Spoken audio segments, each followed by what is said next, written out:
Let's break down how director John Krasinski used camera moves such as steadicams, pans, tilts, dollies, and cranes to add meaning and feeling to A Quiet Place. At first, A Quiet Place is a story about survival, when making a sound will get you killed.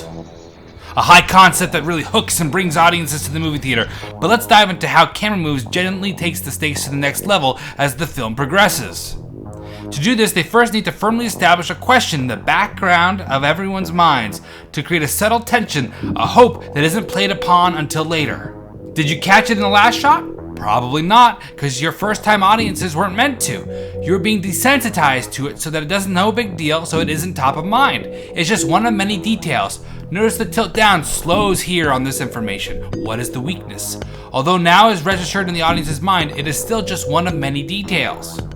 And rather than doing a cutaway to a static on weakness, he uses a more subtle slowing down of tilt to plant the seed. Let's go back to see how the director purposely hid the ball completely in the first shot. It's a slow dolly out. We will be closer to the newspaper articles at the top at the start of the move.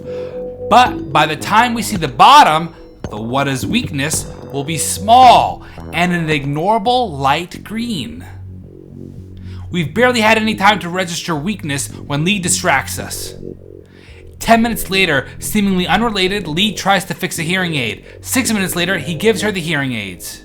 30 minutes later from that, and 45 minutes from the original What is Weakness, do we the audience learn what that is. This moment utilizes two dramatic tensions, both based on the audience knowing something the characters don't. She doesn't know the monsters behind her. This is short-lived though, but the second is us needing and wanting them to discover the weakness so they might not only survive, but help the world. 13 minutes later, the vulnerable kids figure out something as weird is going on, but don't know what.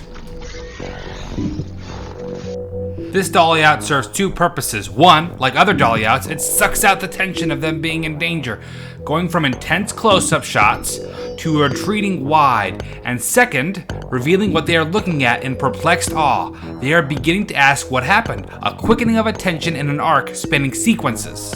7 minutes later, we go back to the whiteboard without dialogue. We need the written word to communicate again. We slow the pan for a moment as she thinks. We are seeing in her subjective POV. The audience might be yelling at the screen for her to figure it out. She's so close. But that possibility is dashed as we pan and her focus goes wide. The cloud is reset. It's not an accident that she starts off blocking what is the weakness words from our view. As the dolly rotates around on curved track, it's possible she could make the connection and see the words as now we do, but they remain out of focus. They are teasing the audience, those jerks. But with the same tension getting a second play, back to back, you know the tension is escalating and something is going to happen. We dolly in on an inanimate object, the hearing aids, telling the audience they are important. But unlike in Jurassic Park, when the audience is being promised they will be told later why the amber is important, the audience knows already, and it's Regan who's realizing it. Or is she? If it was a moment of realization, we would be dollying in on her as the light bulb goes off. But instead, she's unreadable, because although that's what the audience is rooting for, it's not what's happening. But playing with audience desires is part of directing. We realize she's actually mourning her dad, and her not being able to hear again.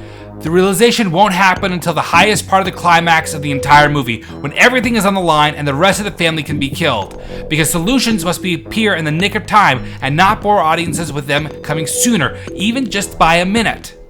Finally, this is that moment.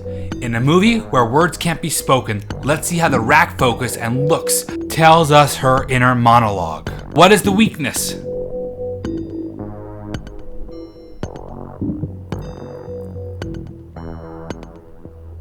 Hearing aids. I have the power. The monsters. Let's take a step back to the first camera move of the movie. We are still being introduced to the need to be quiet, and this is our first hint of it. Nothing on the floor, nothing to visually distract us from what's coming. Tiptoeing, the iconic I'm trying to be quiet. We sigh dolly into blackness. It's almost as if we're cutting and starting in a fresh shot. Let's rewind. The boy unnaturally, but the audience doesn't notice, hugs frame right. He's in blackness until he's smaller in frame, then goes in the middle. Notice the dolly speeds between the aisles, but slows in the center. There are lots, and I mean lots, probably in the hundreds of story arcs in a good movie. The whole thing: exposition, rising action, and climax. And there is varied in length, some lasting one shot or minutes, while others spanning scenes, and of course there's the one over the entire movie, which is built using all of the others. This one is 1:30 and uses a Dolly in. Exposition. Inciting incident, and then the rising action, which a Dolly-in is perfect for. Getting slowly closer, getting in their face so you can feel their reaction, the tension rising.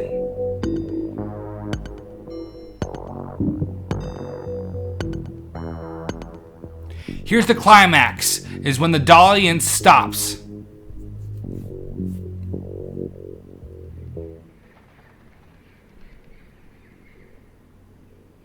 And there is a look that punctuates the tension and puts it on a downward slope.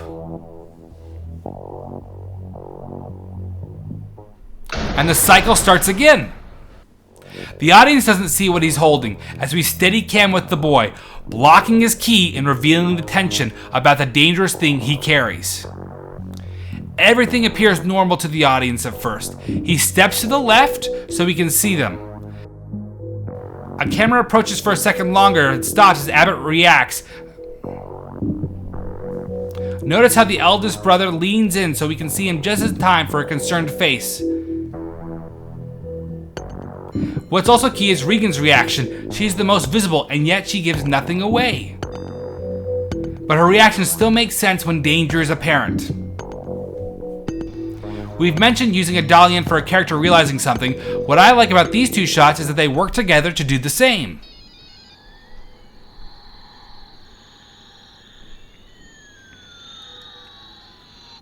Lee approaches, Steadicam keeps same distance, but when he hears the sounds, we Steadicam in slightly. As he turns into it, we curve Steadicam to him. It speeds up when they will cross, adding emphasis. The next 10 minutes is establishing the new normal, 400 days later. Exposition arcs are being established that will last nearly the entire movie. And that's what this next shot does, establishing Evelyn being pregnant. Childbirth usually involves yelling, so it's a ticking time bomb that will go off. But unlike the What is Weakness arc, it's made very clear to the audience. But it's revealed in an artful and entertaining way. We've been following Marcus. He looks, establishing someone is off screen. We pan as if to follow, but he looks away from camera and faces are attention grabbing, and now we don't have that to look at. Notice the camera pan stops, timed with a look away, and her coming in. We pan for a sec, but the reveal happens as we stop as she steps up. Music and a touch of a push-in is very powerful. Now this is the powerful shot and is a climax of this arc. The shot contrasts her being in control, not making a sound, and the dangerous chaotic event of having a baby. Feet completely controlled, slide into frame, blood, chaos, we move up. That's not all there is, it's worse than just this.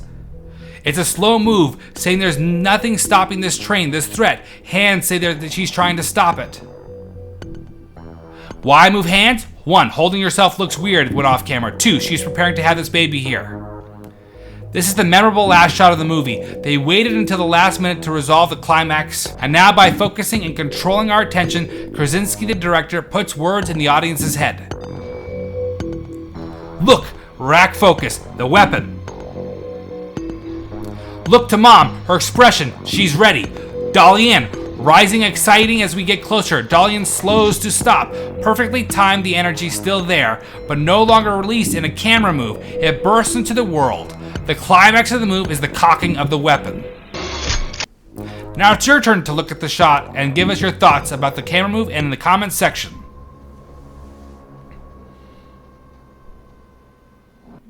Thanks for watching, subscribe and smash notifications and like. Hope it helps you appreciate film and inspires you in your own.